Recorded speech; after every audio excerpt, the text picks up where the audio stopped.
Peer Review is a series of podcasts designed to shed light on the extraordinary breadth and diversity of talent that sit in the House of Lords. The House of Lords often gets a bad rap because it is thought to be a house of cronies and it is an unelected house. But I hope through these interviews you will see that there is this extraordinary talent, there is a great knowledge and experience, and with that I leave you to draw your own conclusions. Well, my guest today is Paul Boateng, Baron Boateng of Akyem and Wembley. What a fine combination that is. And of course, it's a combination that shows the two places which have been very important in your life. Paul, I sort of really came across you when we were both at the Oxford Union debating, and I was blown away by your oratory. And I sort of had a quick look and saw that actually you were a Baptist minister as well. Methodist, sorry, correct that. Methodist minister, and really you're an incredible orator. And part of that is, obviously you've learned through politics, but through the ministry you must have really got the message across. You were known in the early days as a bit of a firebrand, and it's probably not unreasonable given the really quite extraordinary childhood you had. You moved to Accra when you were 4, moved back to Accra. Well, I was born in Hackney. My mother and father met when he was studying to be a lawyer and she a teacher. They got married and had me. And we then went back. I was three or four, and probably 3. We went back to what was then the Gold Coast. And is now Ghana. Now Ghana. And my christening took place actually in my father's village in the eastern region of Ghana, in a place called Old Tafo in Akyem Tafo. Hence my title. And it was a very interesting time. My parents were a mixed marriage, which itself at the time was very, very rare, and which had its own issues. The only place they could find to live was my grandparents. Your mother was white? My mother was white. My father was black. My mother was of Scottish origin, but a Londoner. And my father was from the Gold Coast, Ghana as it became. And it was extremely unusual at that time and frowned upon. And they had a very tough time. But of course, when they went to Ghana, to the Gold Coast, they were part of a movement for colonial freedom. My father was a lawyer for the Convention People's Party, which was the political party of change and independence now. My mother had been a political activist within the Labour Party for colonial freedom when they met. So it was a very political background. It was also a very Christian background, in the sense that my parents had waited until they got me back to the Gold Coast to christen me, because they wanted me to be christened in the church that my grandfather, my paternal grandfather, had founded in his village, much to the fury of the local fetish priests. So politics and religion were very much part of my life from the word go. And in Ghana, it still isn't, to a certain extent. Yes. They're building this wonderful cathedral. And it's still very much a society where religion matters, as of course it does, in 2/3 of the world. And I think sometimes we forget this. We're so secular in the UK that we forget how much the life of the spirit means to so many billions of people, particularly in Africa, in the world, and particularly in Africa. So it was a turbulent time in Africa. I mean, my dad would come home from the assizes in his car, and there'd be holes in the front of it. And I'd say to my mum and dad, well, what was that? Oh, don't worry, dear. Somebody was just taking a pot shot at Dad. I mean, that's literally how it was put to me. So that that sort of political violence, and it was normalized because that was the way they handled it. And your father was then imprisoned, wasn't he? Many years later, my father was a very successful lawyer. I mean, but he became in 1961 a cabinet minister. He was the youngest cabinet minister in Ghanaian history. Actually, he was 31, 32. He was a very young man, and he was active politically until 1966 when there was a coup d'état. And he was flung into prison without trial, and we had to flee the country. I was at one stage put up in front of my class at school and said, "Your father should be shot." I mean, it was a very difficult time. So we fled with 2 suitcases, literally, and my sister. My mother, myself, and my sister. And we ended up on a council estate in a place called Hemel Hempstead, a new town in West Hertfordshire, because fortunately my mum had always retained her teaching qualification and practice. And so in those days, they were so short of teachers that if you were a teacher, you could get a job almost immediately. And with the job in a new town came a house, a council house. So you had 4 years at least of not seeing your father. Yeah, 4.5 years. Yeah. It was a very traumatic time. And also quite a important time in your life. Yeah, but you grew up, I mean, young people are very adaptable. I grew up very quickly. You know, when the soldiers came to the house to arrest my dad, you know, they ransacked everything. They even took a cake that my mother had baked the night before. All that was left was this ring, which I wear to this day, which fell under the bed. You know, black stone in jet, gold. Jet and gold. And my headmaster in the UK, VJ Wrigley, I'll never, ever forget him and my debt of gratitude to him at this grammar school on the council estate. My headmaster, once he understood the significance of the ring to me, allowed me to wear it, even though jewelry was forbidden at school. Mm-hmm. And it was typical of the man. And but it was a traumatic time, but it was also a funny time. I mean, I'll never forget my first day at school. The headmaster said to me as we left his study, he said, "Now get into your whites." So I put on my cricket whites. He then led me out into the field and said to the assembled guys, "This is Boateng. Here's the reason why this year the under-16s are going to be in the county championship finals." Now, you probably thought you were a West Indian fast bowler. This was the problem, because he had confused Ghana with Guyana. Oh, right, yeah. Because Ghanaians, we play football. Yeah. I'm an Arsenal supporter. Yeah. I don't know. My wife is from Barbados. She plays cricket and understands. I never understood cricket. But I never actually played for the school. I did, however, within a very short time become captain of the debating team, and we did win the county championship in that. And it was organised by the English-speaking Union. Yeah, which is a fantastic organisation. I subsequently became chairman of it. Yeah, I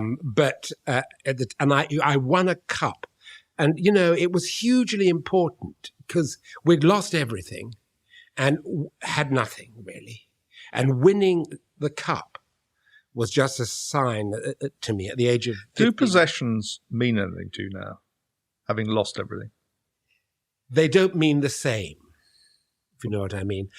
Because what I know, what got us through that time was my mother's love, the warm, caring family she created, the relationship with our friends and with God. Yeah. And that at the end of the day. Where does the firebrand come from? Well, I think it comes from my parents, my upbringing, my faith, the situation I found myself. I mean, you know, St. Augustine of Hippo, who is actually an African saint. His mother was a Berber from North Africa. St. Augustine of Hippo has a wonderful saying that hope has two beautiful daughters: anger at the way things are, and courage to do something about it. And my life has really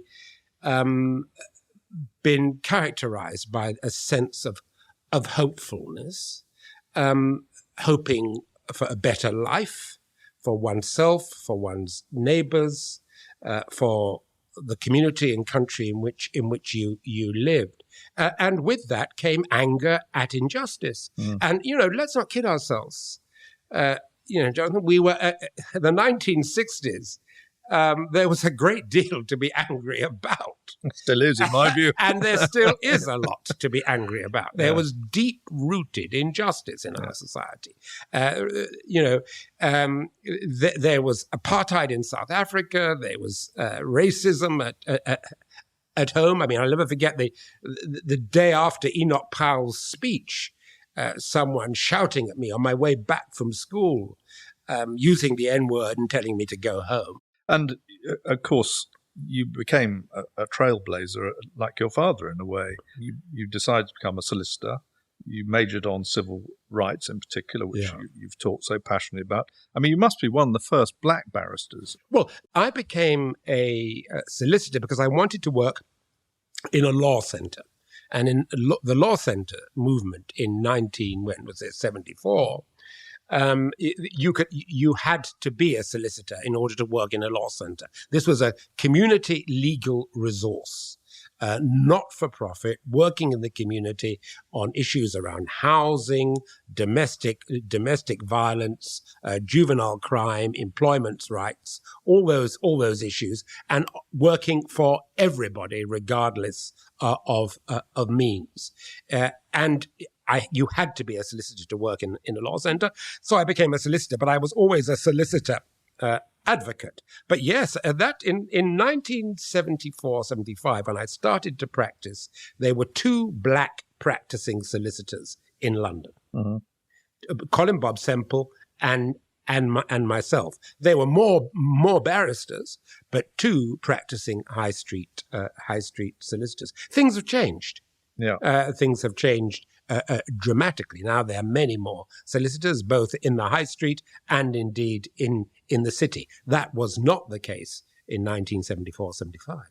And then in 1981, you put on your political hat because presumably you felt that was the way you could enact change greater and join the GLC. Was Ken Livingstone leader then? No.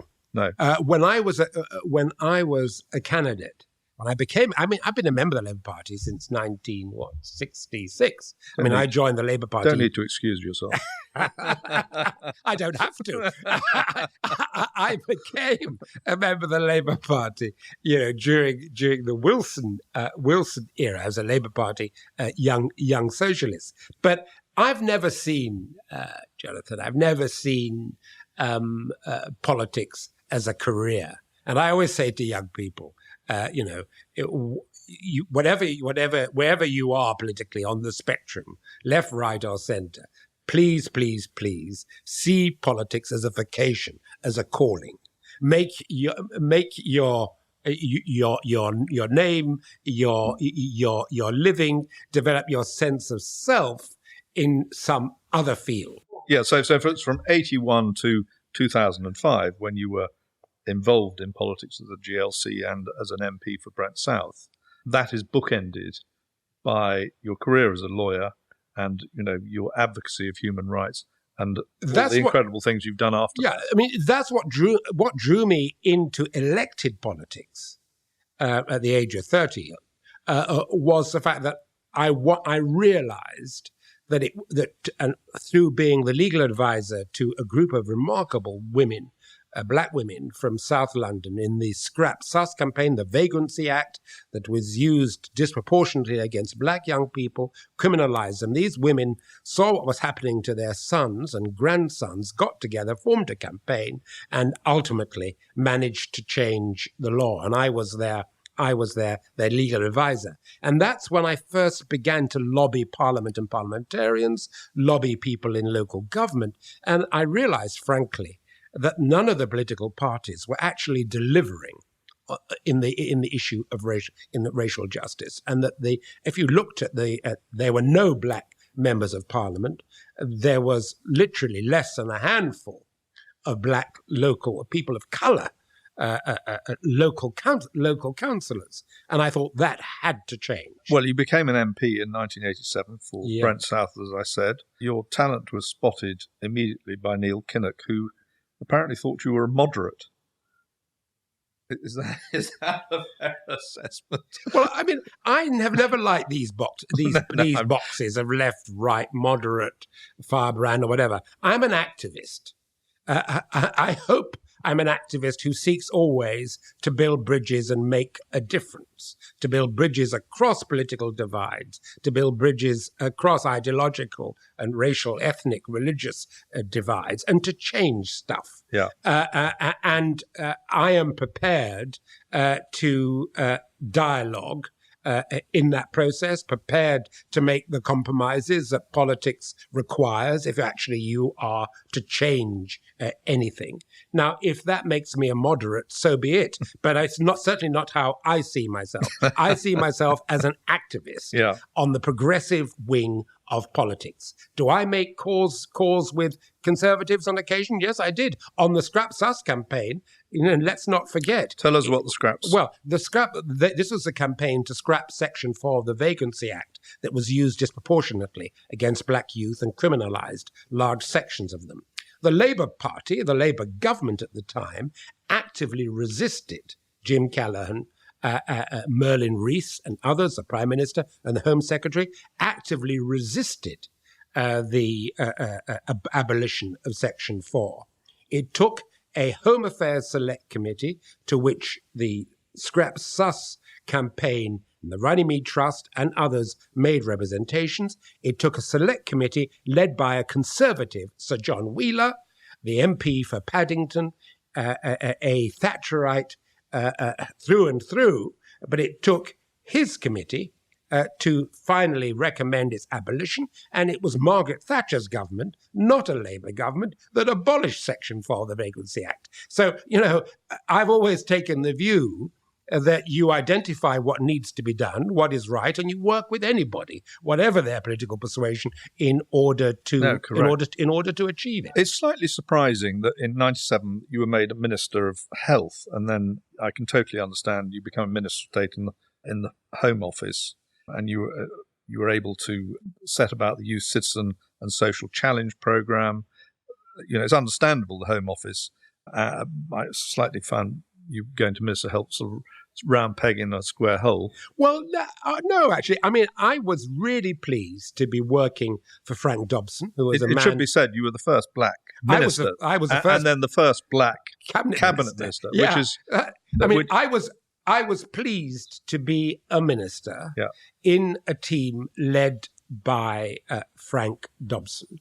And I have been active in making demands on local authorities in the area of social services and housing. So that was I was just happy to be involved in a groundbreaking Labour government in whatever role. And then you became Chief Secretary of the Treasury. I did indeed. Under Gordon Brown. No, I became Chief Secretary of the Treasury under Tony Blair. Under Tony Blair, of course it was. I had left politics by the time Gordon Brown became Prime Minister. But I was in the Treasury as a Cabinet Minister at the same time as Gordon Brown was Chancellor.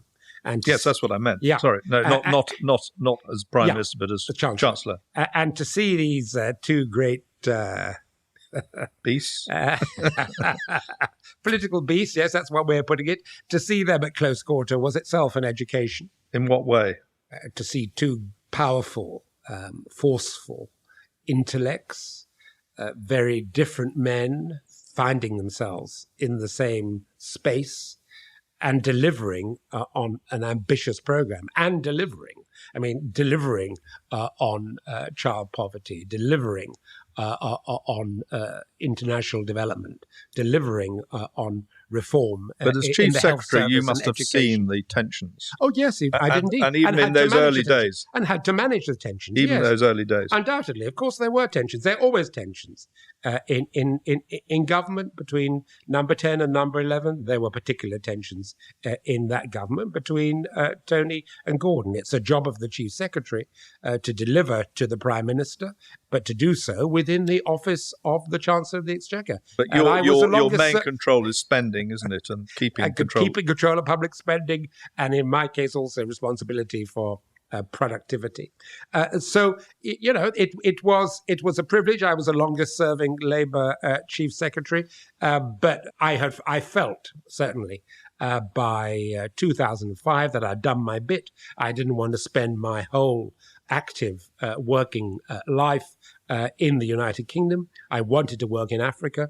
The job in South Africa came up, and I asked the Prime Minister for it. The job came up before you decided to stand down as an MP. Exactly, because I wouldn't have stood down. And let's just be the job in South Africa was High Commissioner, which is an incredibly important political British. It's non-political. It's representing Britain in South Africa. It is a significant posting for a strategic partner on the continent of Africa, and it was one where I had, in addition, specific responsibility for the delivery of the Africa Commission's report, which was a report set up by Tony Blair and Gordon Brown of a commission whose membership was majority African, to deliver the UK's and Africa's international development objectives. So to have responsibility for that as High Commissioner was a job, frankly, that was made for me as I saw it, and I was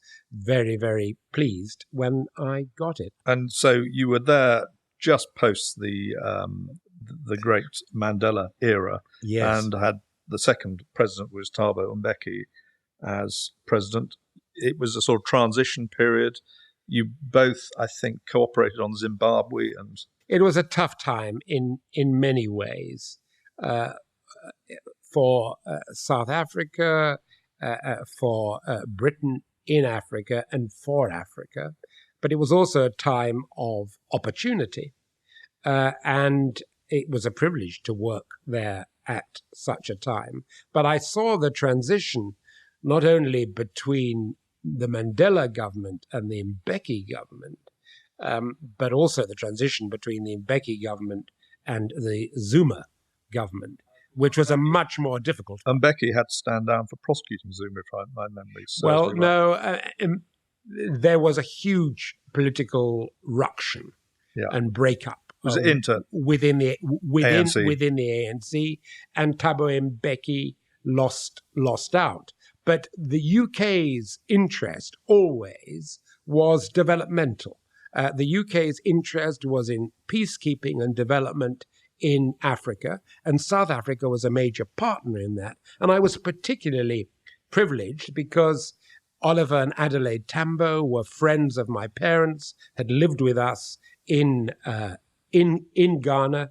I knew Nelson Mandela, I knew Thabo Mbeki, I knew Jacob Zuma, I knew all these people from my activism within the World Council of Churches, who were strongly involved in the liberation struggle in South Africa. I also knew Chief Buthelezi in the opposition Inkatha Freedom Party, again through the same links with the movement against apartheid in South Africa. So I was well placed. It was a real round peg in a round hole, no question. Well placed in terms of my political and personal connections to assist the UK-Africa relationship. Which probably, with South Africa, is not great at the moment, even though we had the pleasure of both greeting Cyril Ramaphosa when he came over. It's not, but what is great always in terms of the relationship between South Africa and Britain is the relationship between the peoples of those two countries. So whatever's going on politically at a government level And, the Blair government and the Mbeki government didn't see eye to eye on the issue of Zimbabwe. They didn't see eye to eye on the Iraq war. I mean, there were many differences which it was necessary to manage, but throughout history, including and particularly in the apartheid era, whatever governments were saying to each other at a local level, relationships were strong. And I can give you two examples. The relationship between the Mothers' Union in Brighton, here in Britain, and the Mothers' Union in East Brighton, in the Eastern Cape of South Africa. At the height of apartheid, they were praying and working for each other. They were knitting. They were having jam making. They were doing all the things that Mothers' Union do in order to support good causes in both places. The Datchet Boys Rugby Club. While I was High Commissioner, I'll never ever forget going to the Datchet Boys Rugby Club match in the Langa Township in Cape Town, which was unusual because Langa was a black as opposed to a coloured, quotes unquotes, township. Blacks in South Africa didn't play as much rugby as the quotes unquote coloured community.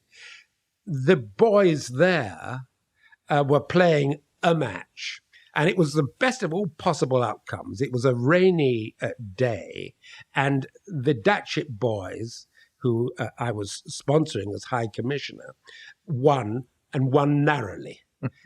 And then afterwards, we all went back, as you do in rugby, to the clubhouse, which was a very modest affair in this very disadvantaged township. And it was wonderful to see the relationship between these two very different groups of boys, Datchet, privileged, Hertfordshire, Langa boys, with all the issues they faced. They were having oranges and cake and all the things you have. And then the Langa boys suddenly started to toy and sing in their own language. And I wondered how our boys were going to react to this. And do you know what they did spontaneously? Broke out into a fight. They broke they broke out into Swing Low, Sweet Chariot. Oh, really? God. With all the actions. Wonderful. And I said, whatever else happens in these young men's lives, that moment of togetherness will last forever. Yeah. And that's what sport and relationships between peoples at their best achieve. Yeah. So whatever's happening politically between the governments of South Africa and Britain, I'm confident that the people relationships are strong and will endure. I'm always surprised about the breadth of your interests. I mean, you were on the board of the English National Opera for years. You were at English touring opera. You're a great aficionado of Jane Austen. And now I'm on the board of the Royal Philharmonic Orchestra and the Ballet Rambert. I mean, Britain is a very exciting place culturally, and it's great to be part of that. There's no end to your interests and your energy and zeal. And some people say you've mellowed. I'm not entirely sure that's true, Paul, but I hope I haven't mellowed. My kids, I always say to my kids, I'm going to be a difficult and impossible old man, to which they say, what's changed, Dad? But the beauty of the Lords, as we were saying earlier, and why it's so nice to talk to you about this, is it's not political in that regard. We debate things, we rearrange what is overtly political, often laws and regulations, and we bring experience into them, not in my case, but in yours. And very much in your case. I think that's the value of what we do. And all I can say is it's a huge pleasure to have you telling us about your back history, because it's phenomenal. And your parents must have been unbelievably proud of you, as so many people are. Well, I'm very grateful to them. And I'm grateful also, Jonathan, while we're talking about it, to be part of a commonwealth of nations that, irrespective of race, religion, political systems, does have a common basis of affection and respect. Yeah. And affection and respect in our world are always in short supply. And to find them in an institution like the Commonwealth, headed as it has been over these many years by Queen Elizabeth and now King Charles, with the affection and respect of all its peoples for them, but also with the love and service that they represent to this family of nations, to have been part of that family and to have made some contribution to it with you and many others, it's a great privilege. It is, isn't it? Paul, thanks so much. It's great to see you as always. My pleasure. As always. My pleasure.